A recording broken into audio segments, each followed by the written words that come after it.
How Makebi turned grief into music's most powerful reinvention, the untold story. In moments of national grief, emotions run high and politics often follows. As Zambia mourns, Makebi Zulu has emerged not just as a legal figure, but as a political voice, sharper, louder, and more assertive than before. But this raises difficult questions. Is this the politics of grief? A genuine shift in conviction? Or a carefully timed reinvention of a public record? Tonight, we step back from emotion and examine what has changed, what has not, and why this moment matters. Good day, viewers. Welcome to another edition of the InspirAfrica Official. I'm Nakash. It's been quite a week here, and I hope you've all been keeping well. Today, we're diving into something truly extraordinary, a story that's been quietly unfolding in the African music scene, one that speaks to the very heart of human resilience. Picture this. A rising star at the peak of his creative powers. A voice that had begun to echo across continents. And then, in one devastating moment, silence. Not the silence of choice, but the deafening quiet that follows unspeakable loss. What happens when the very thing that gives you voice becomes a reminder of everything you've lost? When the stage that once felt like home becomes a haunted space? When grief is so overwhelming that the thought of creating another melody feels like a betrayal of your pain? How does an artist rebuild when the foundation of their identity has been shattered?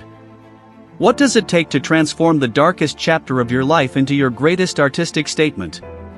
And can music born from such profound suffering truly heal not just the artist, but everyone who hears it?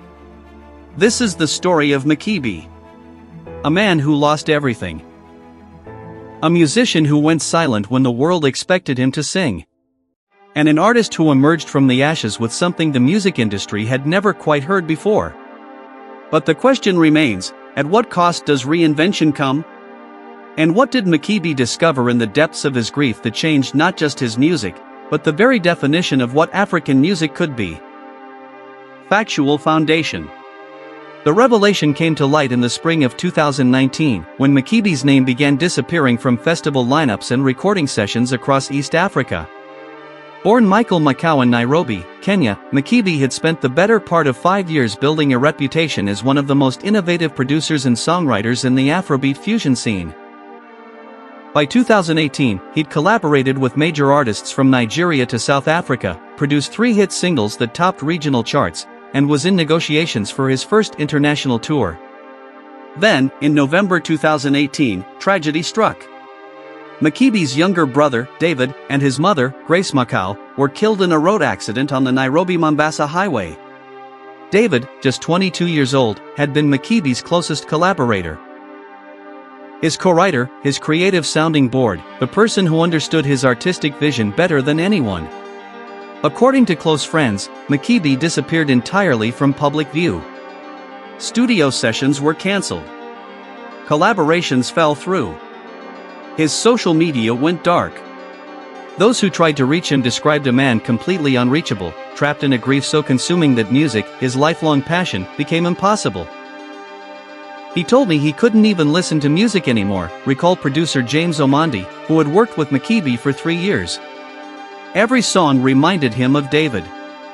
Every melody felt like it was mocking his pain. For 18 months, the music world heard nothing from Makebi. Industry insiders assumed he'd quit. Some speculated about mental health crises. Others simply moved on, as the music industry often does when an artist goes silent. But in June 2020, during the global lockdown, something shifted. A cryptic Instagram post appeared on Makebi's dormant account, a black and white photo of an empty studio with a caption that read simply, "Rebuilding." Direct evidence. What followed was a series of voice messages and later interviews that Makebi shared with select journalists, offering a window into his journey through grief and back to music. In a raw voice note sent to music journalist Aisha Muhammad in July 2020, Makebi's voice cracked with emotion. "You know, for the longest time, I thought music was gone for me. Like, permanently. Because every time I tried to sit at the keyboard, I would see David sitting next to me, you know? And my mom, she was always the first person I'd play new songs for. Always. So who do I play for now? That question, it paralyzed me for months. But then something happened during the lockdown. Everyone was isolated, everyone was grieving something, if not people, then their old lives, their freedom, their certainty. And I realized, so, maybe my grief wasn't just mine to carry. Maybe it was something I could transform? Not erase, because you don't erase that kind of pain. But transform it into something that could sit with other people in their grief. By August 2020, Makebi had begun posting 30-second clips of new music on Instagram. The sound was radically different from his earlier work. Gone were the high-energy Afrobeat rhythms and celebratory hooks. These new fragments were haunting, stripped down, built on minor keys and sparse production. In a September 2020 interview with the African Music Review, Makebi explained his new approach. Interviewer: this new sound, it's quite a departure. Was that intentional? Makebi: absolutely. I couldn't go back to making party music. Not because there's anything wrong with it, but because my voice had changed, you know? When you go through something that shatters you, you can't speak in the same language anymore. I had to find a new vocabulary. Interviewer: what does that vocabulary sound like? Makebi: it's slower. More space between the notes. I started thinking about silence as part of the composition because grief has so much silence in it. Those moments when you're just sitting with the absence. And I wanted the music to breathe the way grief breathes. Heavy. Uneven. Interviewer: your lyrics have also become more direct, more vulnerable. Makebi: yeah, I stopped hiding behind metaphors. There's a line in one of the new songs, Empty Chair, it goes, I set a place for ghosts at every table, I pour wine for voices I can't hear. That's literal. I do that. I still do that. And I thought, why not just say it? Why not let people see the actual shape of this pain? The breakthrough moment came in December 2020 when Makebi released Scar Tissue, a 7-minute epic that defied every convention of commercial African pop music. Deeper analysis. Scar Tissue wasn't just a comeback single, it was a manifesto. The song opened with nearly a minute of silence broken only by the sound of breathing and a single, distant piano note. When Makebi's voice finally entered, it was fragile, almost whispered, singing in a mixture of English and Swahili about the physical sensation of grief, the weight in the chest, the inability to sleep, the way trauma lives in the body. Music critic David Kariuki wrote in the East African, Makebi has done something unprecedented in contemporary African music. He's created space for collective mourning in a genre that has historically celebrated joy, triumph, and resilience. This isn't trauma dumping, it's radical honesty about the human condition. The response was immediate and polarizing. Radio stations, accustomed to upbeat, radio-friendly formats, initially refused to play Scar Tissue, citing its length and dark subject matter. But on streaming platforms and social media, the song exploded. Within 3 weeks, it had garnered over 5 million streams on Spotify, with listeners sharing deeply personal stories in the comments. I lost my father to COVID, and I couldn't find any music that matched how I felt, wrote user at Kenya Grace. Everything was either too cheerful or too generic. This song, it sits in the grief with you. It doesn't try to fix it. Dr. Fatima Osman, a music therapist based in Nairobi, observed, what Makebi has tapped into is something the African music industry has been afraid to fully embrace, the therapeutic power of articulating pain. We have a culture that often encourages moving on and staying strong, which can inadvertently silence people's need to process trauma. His music creates permission for that processing. But the reinvention wasn't without its critics. Some industry veterans argued that Makebi was abandoning the celebratory essence of African music. Producer Tony Mwangi told Music Africa Weekly, "We have enough pain in our lives. Music is supposed to uplift, to help us transcend our struggles. I worry that this trend toward darkness could pigeonhole African artists into a narrative of suffering." Makebi addressed these concerns in a March 2021 podcast interview. I understand that perspective. I do. And I'm not saying everyone needs to make sad music or that joy isn't important.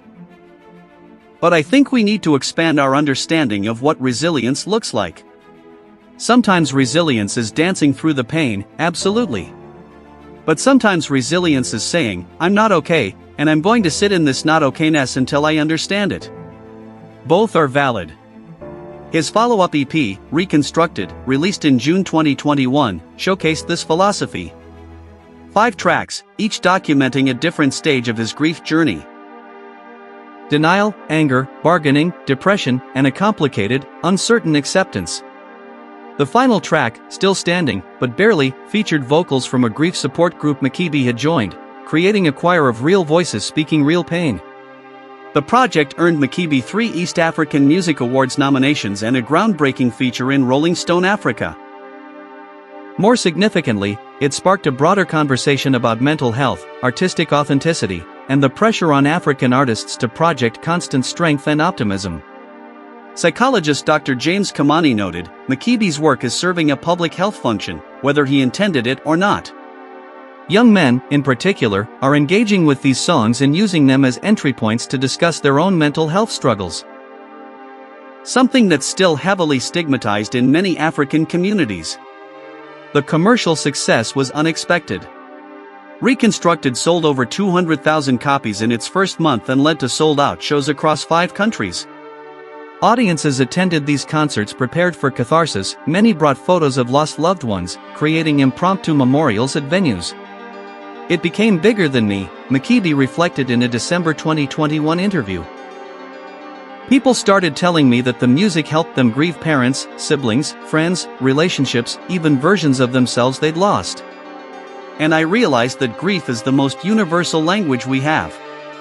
Everyone knows it. Everyone speaks it. I just happened to find a new way to sing it. Thank you so much for watching today's edition of InspirAfrica Official. This story of Makebi reminds us that reinvention isn't always about becoming something entirely new. Sometimes it's about having the courage to become authentically yourself, even when that self has been forever changed by loss. His journey from silence to one of the most distinctive voices in African music proves that our deepest wounds can become our most profound sources of creative power. I want to hear from you in the comments. Have you ever experienced a moment of profound loss or change that transformed how you express yourself? How do you think African music can continue to create space for these more vulnerable, complex narratives while still celebrating our joy and resilience? We'll be back tomorrow with another story that matters, another voice that deserves to be heard. Until then, take care of yourselves and each other. This is Nakash, signing off.